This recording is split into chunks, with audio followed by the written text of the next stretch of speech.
Bismillahirrahmanirrahim. Assalamualaikum warahmatullahi wabarakatuh. Bertemu kembali dengan saya Eko Purnomo. Pada kesempatan yang baik ini kita akan berbagi bersama-sama.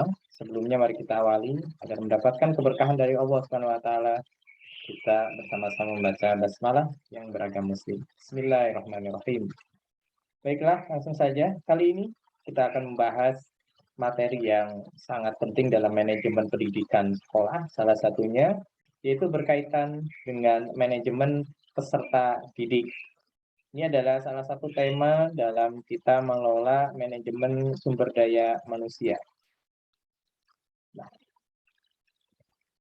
oke, selanjutnya saya akan tampilkan dalam bentuk materi PowerPoint.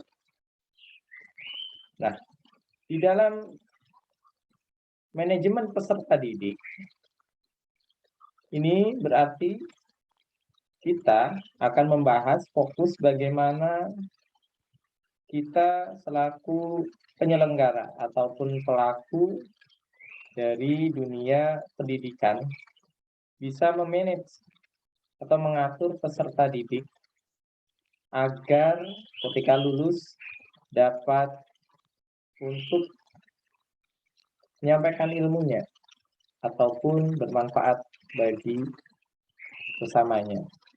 Oke, manajemen peserta didik, apa itu manajemen? Secara umum kita bisa artikan manajemen itu adalah seni mengatur atau pemanfaatan sumber daya secara efektif dan efisien untuk mencapai tujuan tertentu. Jadi ada beberapa hal yang menjadi titik tumpu. Yang pertama adalah kata kuncinya mengatur. Kemudian memanfaatkan, apa yang dimanfaatkan itu sumber daya yang ada. Secara efektif, kita sering mengartikan efektif itu adalah tepat sasaran. Dan efisien, artinya dengan menggunakan sumber daya yang seminimal mungkin, kita bisa mencapai tujuan yang ingin kita capai dalam sebuah organisasi. Sedangkan peserta didik adalah anggota masyarakat yang berusaha mengembangkan potensi diri melalui proses pembelajaran yang tersedia pada jalur jenjang dan jenis pendidikan tertentu. Kita mengenal dari berbagai jenjang pendidikan yang formal seperti mulai dari PAUD, serta didik di tingkat PAUD, SD, atau TK, SD, SMP, derajat, SMK, dan lain sebagainya. Mereka disebut dengan peserta didik. Kalau dulu kita sering kenal dengan istilah siswa. Nah, pada akhir-akhir ini, ya penyebutannya seringkali disebut dengan peserta didik, dan guru sering disebut dengan kata pendidik. Itu adalah dua pengertian tentang manajemen peserta didik. Secara garis besar, manajemen peserta didik dapat kita artikan adalah penataan dan pengaturan terhadap kegiatan yang berkaitan dengan peserta didik mulai dia masuk, ya, mulai input saat dia masuk sampai dengan mereka lulus atau keluar dari sekolah. Artinya, penataan dan pengaturan ini adalah sebuah proses ketika peserta didik ini sudah ada di sekolah. Lalu bagaimana agar peserta didik ini bisa lulus dengan kompetensi, dengan kemampuan yang sesuai dengan jenjang pendidikannya. Kemudian, apa sih tujuan kita memanajemen ya peserta didik ini? Secara garis besar, yaitu untuk memberikan layanan sebaik-baiknya bagi peserta didik agar mereka merasa nyaman dan betah mengikuti seluruh program sekolah. Nah, ini adalah tujuan umum bagaimana ketika manajemen peserta didik ini bisa kita terapkan di sekolah dengan baik, maka siswa atau peserta didik ini akan merasa nyaman, mereka akan merasa betah ya ketika belajar di sekolah. Adapun ruang lingkup dari manajemen peserta didik yang pertama yaitu mulai dari perencanaan peserta didik atau sering kita kenal dengan istilah PPDB ya, penerimaan peserta didik baru. Nah, ini biasanya setiap lembaga pendidikan akan membuat sebuah tim khusus dalam penerimaan peserta didik baru. Karena ini adalah menentukan ya kesuksesan suatu sekolah, salah satunya bisa dilihat antusiasme masyarakat terhadap ya sekolah tersebut. Yang selanjutnya setelah perencanaan peserta didik yaitu ya penerimaan peserta didik baru. Ini pelaksanaannya. Kalau tadi perencanaannya.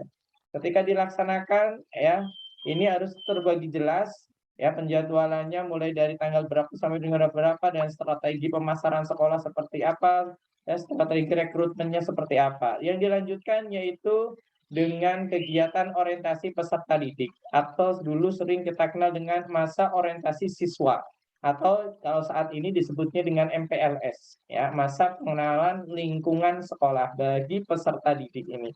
Bagaimana sekolah bisa mengenalkan ya baik sumber-sumber daya yang ada di sarana prasarana yang ada di sekolah maupun ya para tenaga pendidik atau guru serta peserta didik agar para siswa yang baru masuk ke lingkungan yang baru ini bisa beradaptasi atau menyesuaikan diri dengan lingkungan.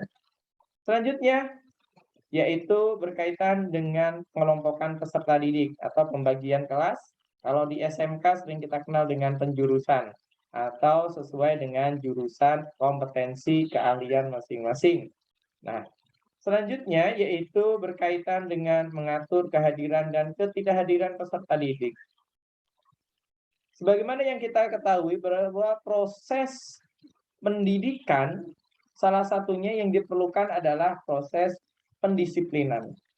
Bagaimana agar mencetak atau menghasilkan lulusan-lulusan yang memiliki kepribadian yang kuat, salah satunya berkaitan dengan kedisiplinan, yaitu dengan indikatornya bagaimana peserta didik ini penuh dengan tanggung jawab, hadir atau ikut belajar ya, kegiatan belajar di sekolah. Selanjutnya yaitu tentang kode etik dan disiplin peserta didik. Selain kehadiran sekolah, salah satu ya menjadi titik penting dalam penilaian yaitu penilaian sikap itu adalah tentang taat peraturan atau kode etik yang ada di sekolah. Nah, selanjutnya yaitu berkaitan dengan mengatur evaluasi hasil belajar peserta didik. Sering kita kenal dengan istilah penilaian akhir semester ya, atau ujian akhir semester 1, ujian akhir semester 2, atau kita sebut dengan penilaian akhir semester ya, sampai dengan semester 6 jika di SMK. Dan di akhir itu adalah penilaian berkaitan dengan uji kompetensi keahlian. Bagaimana siswa SMK dituntut untuk bisa memiliki keahlian agar dapat bersaing, bisa berkompetisi dengan baik dengan lulusan-lulusan yang lainnya. Sebagaimana yang kita ketahui saat ini banyak sekali lulusan-lulusan SMK yang ternyata setelah mereka lulus itu belum siap untuk masuk dunia industri. Hal ini terjadi bisa jadi karena mereka belum siap secara kemampuan.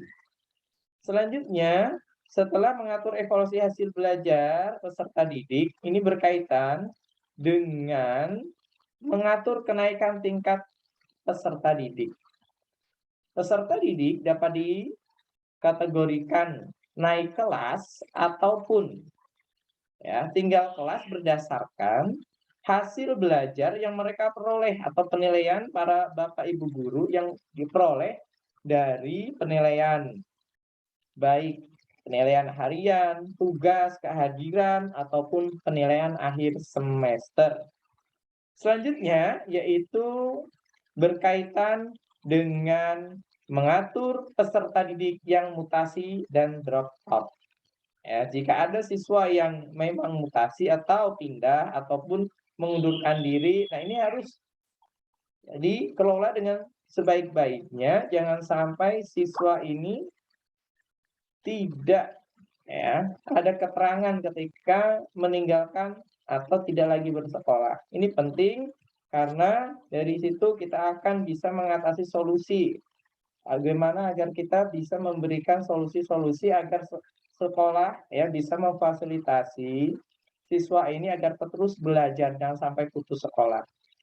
Ya. Kemudian termasuk juga di sini yaitu bagaimana kita menghasilkan lulusan-lulusan yang terbaik yang bisa bersaing dengan baik, yang memiliki masa depan yang cerah di masyarakat. Sekolah yang hebat bukanlah sekolah yang hanya menerima peserta didik baru yang hebat, tapi sekolah yang hebat adalah sekolah dengan proses pendidikannya dapat menjadikan peserta didik dengan kemampuan biasa-biasa saja menjadi peserta didik yang memiliki masa depan hebat. Artinya, seringkali kita lihat beberapa sekolah-sekolah yang dikatakan ya terfavorit atau favorit, mereka hanya menerima, atau sebagian besar siswa-siswanya itu adalah mereka-mereka yang memang hebat, siswa-siswa hebat gitu. Tetapi bagaimana menurut saya ya, sekolah yang hebat itu mungkin inputnya itu siswanya biasa-biasa saja, kemampuannya biasa-biasa saja. Tapi bagaimana ketika terjadi proses pembelajaran di sekolah, di lembaga pendidikan, mereka dapat lulus dengan kemampuan yang hebat dan memiliki masa depan yang cerah, masa depan yang hebat. Demikian pada kesempatan kali ini. Terima kasih atas perhatiannya. Mohon maaf jika ada hal yang kurang berkenan. Ya, terima kasih. Sampai jumpa pada kesempatan lain. Assalamualaikum warahmatullahi wabarakatuh.